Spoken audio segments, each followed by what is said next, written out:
sa gabos.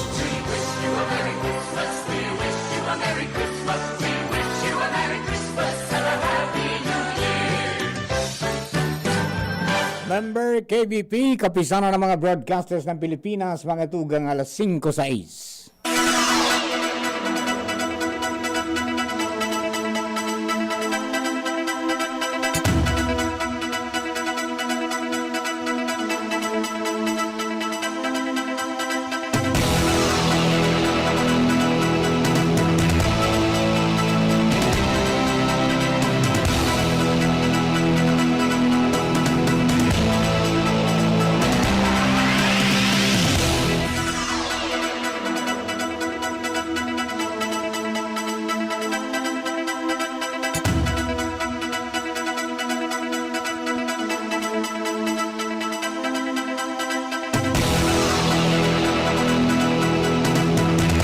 Marahay na hapon mga tugang sa pangaran ni News Director Edwin Peralta. Ako po si Mardila para sa Baretang Unyan para sa aga. Miyerkules po kunyan sa 30 sa bulan kan Disyembre 2020. Kaditalis ka mga Bareta, nakatala na maglibot sa aga si Health Secretary Francisco Duque III para ilingon ang preparasyon ng mga ospital sa pagsabat kang bagong taon. Ini maski may naglalaom ang Department of Health o DOH na dahing marirehistrong firecracker-related injuries kasunod kang pagbabawal kang gobyerno sa paggamit ng paputok. Siniguro ni Duque na nakahandaan mga healthcare facility sa posibleng paglangkaw kan COVID-19 cases pagkatapos kan holiday season. Magiramduman na inabisuhan kan mga eksperto ang publiko na dahil magkampante apisar kan pagbabawa kan COVID-19 reproduction number kan Pasko. Patanay din Okta Research Team na posible pa manggirare na magsipa ang kaso kan kung magpabaya ang mga tao sa pagsabat kan bagong taon.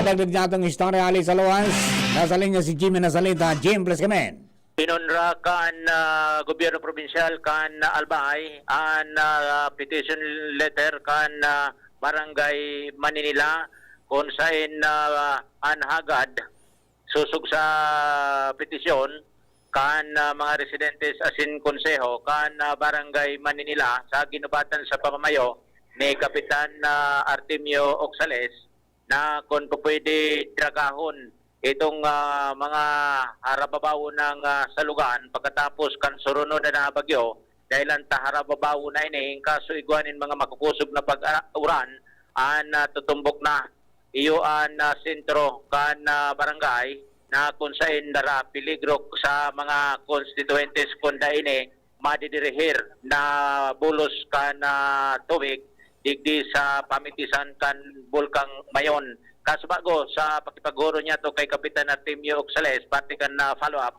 sinabi kay ni na pinagdadraga na ang mga salugan dyan sa pamitisan kan Bulkang Mayon, alagad ini nasususog na sa river channel, bako na kung saan araw kan dati na maski sain-sain sa namin na kalkag ang mga quarry concessionaires, kung saan kung matatandaan, pinagbawal ini kan gobernador, pinapundo, and sa ngunyan, an mahiling dyan, iyo an pagdidiklag, asin ini, iguanan in direksyon, sigon kay Kapitan Artemio Oxales, kan barangay Maninila, Kinobatan, Albay.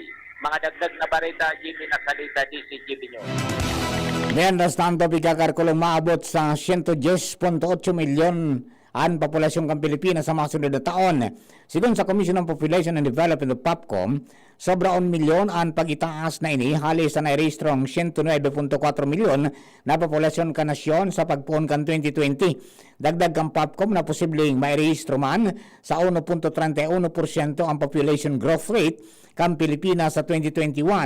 Masababa ini sa 1.68% growth rate na narehistro kan 2016. Apisar kini sinabi kang POPCOM na posibleng maglobo pa manggiraray sa 111.1 milyon ang populasyon kang Pilipinas dahil kang pagdakol ka mga unplanned pregnancies o bako planadong pagbado sa tao kang COVID-19 pandemic.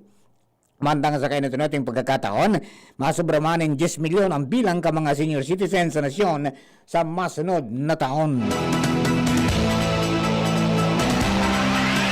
Pwede pang makapagparehistro ang mga butanteng di nakahabol sa oring aldaw kan voters registration ngunya na 2020.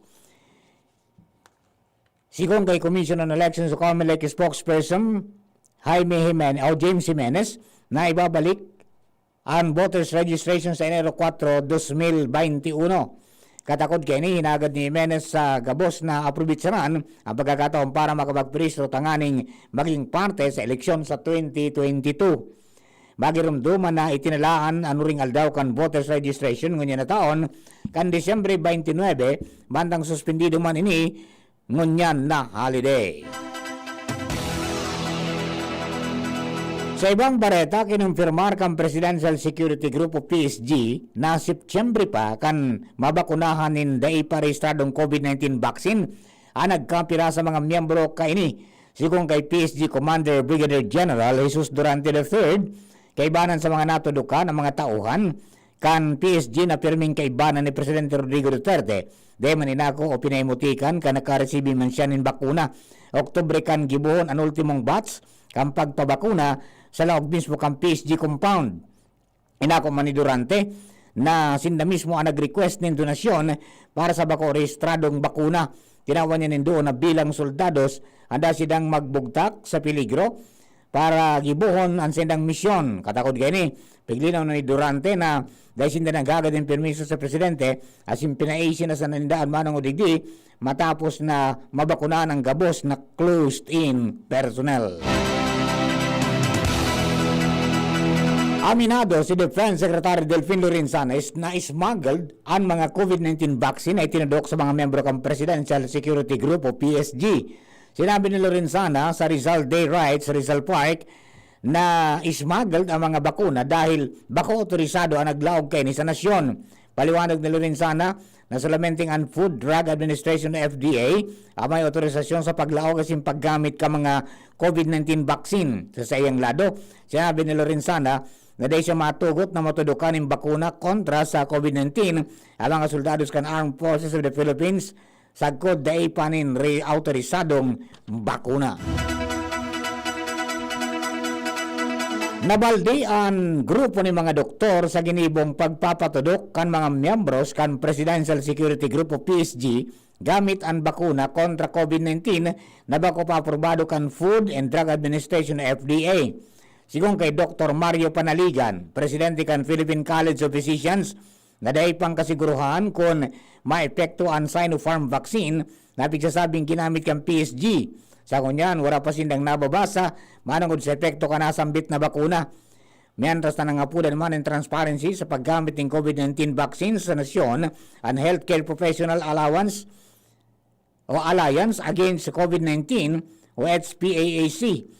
Punto kang grupo na maski aprobado na sa ibang nasyon ang sarong bakuna, komplikado ni storage, transportasyon at distribusyon ka mga ini sa publiko. Kung dahil mamantinir nin marhay, posible ning maraw tasin matuwaran ng epekto. Enot kini sinabi ni Interior Secretary Eduardo Año na dahil nakaipuhan ang transparency kung donasyon nin mga pribadong individual ang bakuna. Dahil na magtampo, ini ang naging mensahe ni Defense Secretary Delfin Lorenzana sa mga health workers kasunod kan pagpapabakuna kan nagkapirang miyembro kan Presidential Security Group o PSG.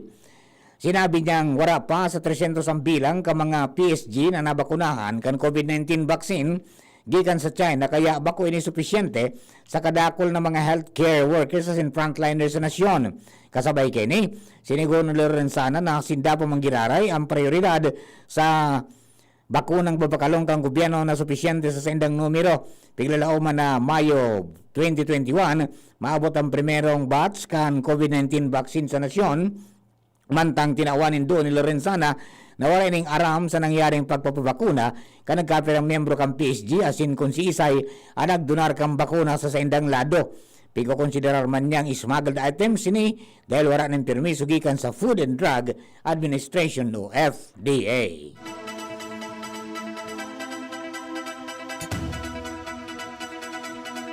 Tinawanin doon kan Department of the Interior and Local Government o DILG na daipigpipwersa ang mga individual na ibulgar na nanuman na impormasyon kung ang COVID-19 vaccine na ginamit sa inda donasyon. Ini ang pahayag ka na ahensya sampang ka mga kontrobersyang nagkapatos sa bakunang ginamit sa mga miyembro kang Presidential Security Group o PSG maski dai pang approval gikan sa Food and Drug Administration o FDA. Sigon kay Interior Secretary Eduardo Anyo na ang bakuna dai pigdonar sa nagkapirang ahensya ng gobyerno. Sinabi niyang pigdonar sa mga individual na tao. Kaya pwedeng donasyon sana ang mga bakunang itinao sa nagkapirang miyembro kang PSG. Wala man inideya ang sekretary kung ang mga ginamit na bakuna gikan sa Chinese pharmaceutical company na Sinopharm. Dahil man inailing na sala si Anyo sa pagpapabakuna kan mga PSG personnel asing nga nagkapirang cabinet officials dahil voluntaryo ini sa indang parte. Mendas tanto, ipinahayag ng bakunang ginamit sa inda, iyo ang pigagamit na sa nasyon na pinagalian kay ini. Pero paglilinaw ni Anyo na bako pa ini ang opisyal na rollout ng COVID-19 vaccine sa nasyon, kundi inisyatibo pa sa nakang PSG. Nagtutubod si Anyo ng bakuna gikan sa mga pribadong individual na pwedeng mga negosyante na nagalit sa Pilipinas asin nagibong makabakaling bakuna asin itinao sa mga interesado. Inabusuan man ni Anyo ang publiko na dahil pagpadakulaon pa ang issue dahil warang legal o kaya dahil illegal sa nasambit na pagpapabakuna. Mapatugnanin lockdown sa bilog na probinsya ng Sulu pon sa Enero 4 sagkod Enero 17, 2021. Sigun ini kay Sulu Governor sa Kurtan. Sinabi ni Tan na pwede pang mapalawig ang lockdown depende sa sitwasyon. Tang sinabi ni Tan na gusto niyang may balyo sa lockdown ang probinsya lalo pataharan ni Sinda sa Sabah, Malaysia na napabareta na igwa ng kaso ng bagong variant kan COVID-19. Mantang nakaperaram sa lockdown ang bilog na Sulu, dengo na maresibinin mga LSI o locally stranded individuals, returning OFWs as in returning residents as in exempted man digdi ang mga frontliner.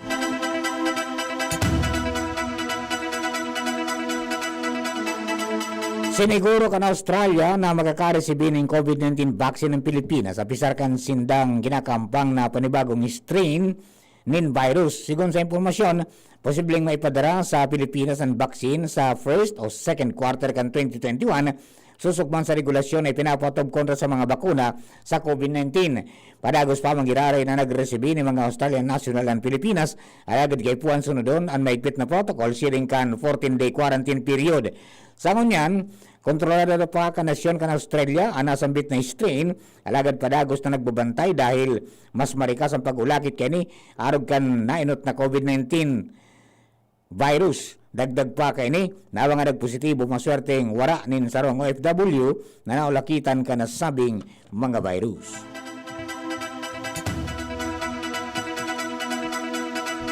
Sa ibang bareta, bukas si Misamis Occidental 2nd District Representative Henry O. Aminal sa anong man na investigasyon kontra sa sayang may kinaraman sa aligasyon ng korupsyon.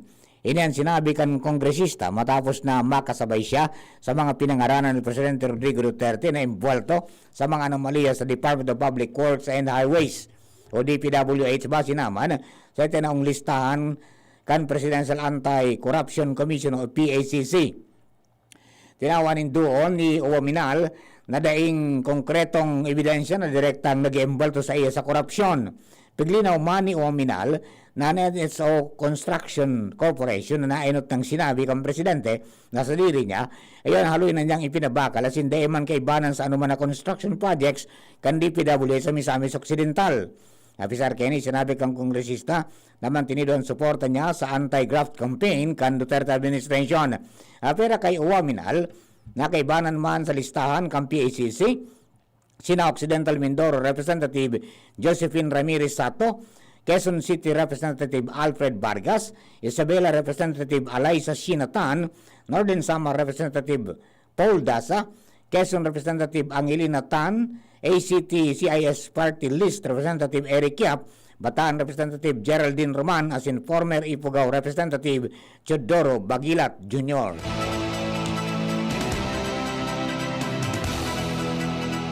Mientras tanto, kunestyon ni Senador Kiko Pangilinan ng motibo ni Presidente Rodrigo Duterte sa pagbulgar sa mga kongresista na imbalto sa korupsyon sa Department of Public Works and Highways o DPWH.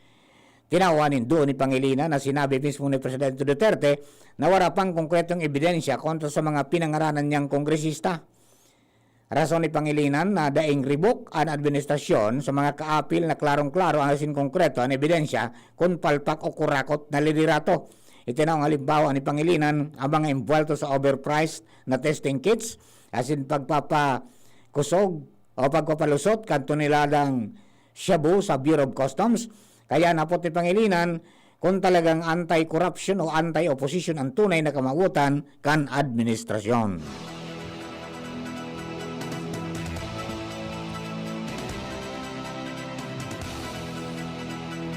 Nasasabutan ni Committee on Education Chairman Senador Sherwin Gatchalian ang desisyon ni Presidente Rodrigo Duterte na kansilaron ang nakatalaan na implementasyon kan limitadong face-to-face classes dahil sa bagong strain o variant kan COVID-19.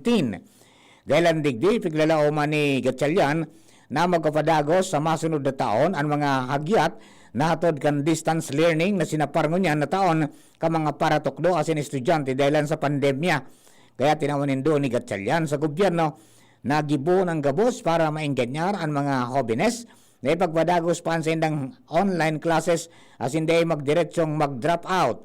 Sinabi ni Gatchalian na may sufisyenteng suporta ang Department of Education o DepEd sa iraram kan 2021 national budget para sa pagkapadagos kan distance learning. Sinabi ni Gatchalian sa DepEd na siguroon sana ang implementasyon ka mga items na nakapalaman sa 2021 budget sa lalong madaling panahon.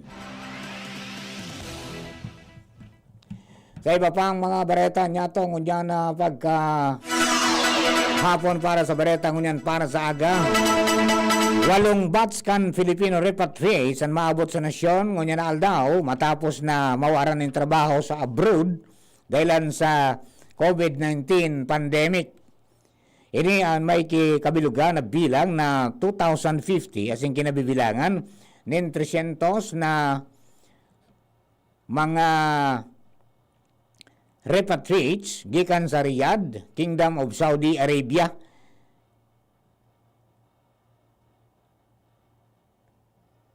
Lunad sa Saudi Airlines Flight SV862 na maabot sa nasyon. Siringman ang 250 Pinoy repatriates gikan sa Abu Dhabi via Etihad Airlines Flight EY424 na maabot man ngunya na hapon.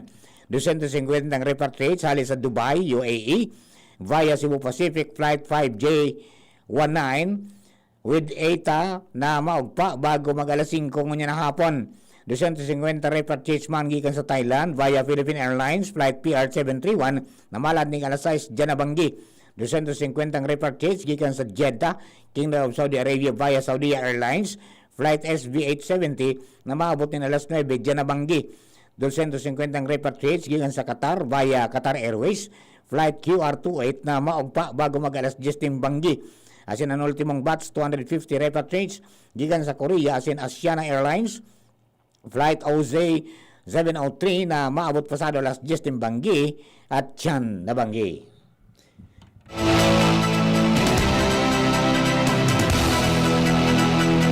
Nagpatanid ang Philippine National Police o PNP sa peking Facebook ni PNP Chief General Debold Sinas na pigagamit para mangikil nin kwarta. Nagluwas din ang screenshots ang PNP kan peking FB account na kaibanan ng pagkikipag-olay kan nagpapanggap na PNP sa sarong misis para ma-release na ang pensyon as in death claims para sa nagadan niyang mister. Sa nasambit na pag-oolay, sinabi ka nagpapanggap na Sinas na tatabangan niya ang misis pero dapat ariglaron niya o tawaning kwarta ang maasikaso kan sa iyang concern. Sigon sa PNP, nagipag-ordinar naman sila sa computer forensics para mahanap ang nasa likod kan peking account at makasuhan ini ng pagsuhay sa Anti-Cybercrime Act. Inabisuan man ang mga netizens na maging maingat sa paggamit at pagpapadara ng mensahe sa social media.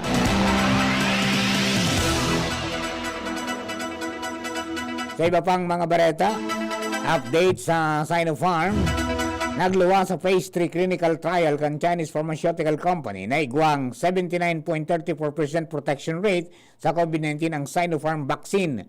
Siringman, day sinabi kang kumpanya ang iba pang detalye arog kan bilang kan impeksyon sa ginibong trial. base sa Beijing Biological Products Institute Company Limited. Nag-apply na sa National Medical Products Administration ang nasang binta kumpanya para sa conditional approval kaini. Magirumduman ng Sinopharm vaccine ang pinagunambitan ni Presidente Duterte na naresibi asin itinudok ka nagkatirang soldados maski day pa ining permiso ali sa Food and Drug Administration o FDA kan Pilipinas.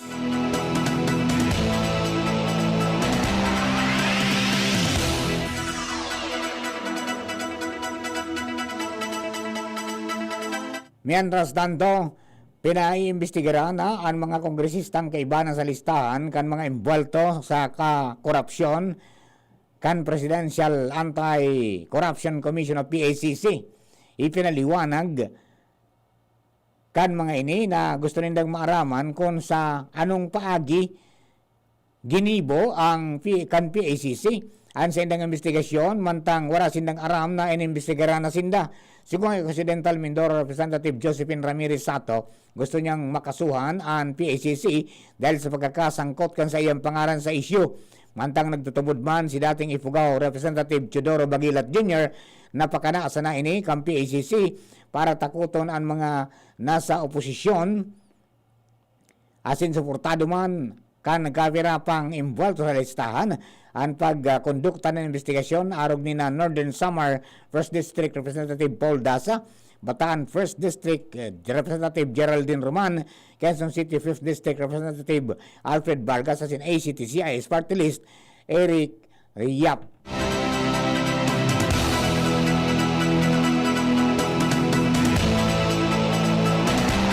Mga tukang yun na po ang kabilugang ito yung mga bareta ngunyang para sa aga. Sa pagkarang po ni News Director Ridin Peralta, manitan niya sa lalo technical, siring man si Ronald Balo Kasabago, kasabay taman si Marcen Madrid sa DCGB Social Media Department, at ito yung IT. Ini po si Mardila, salamat, maraming na banggi.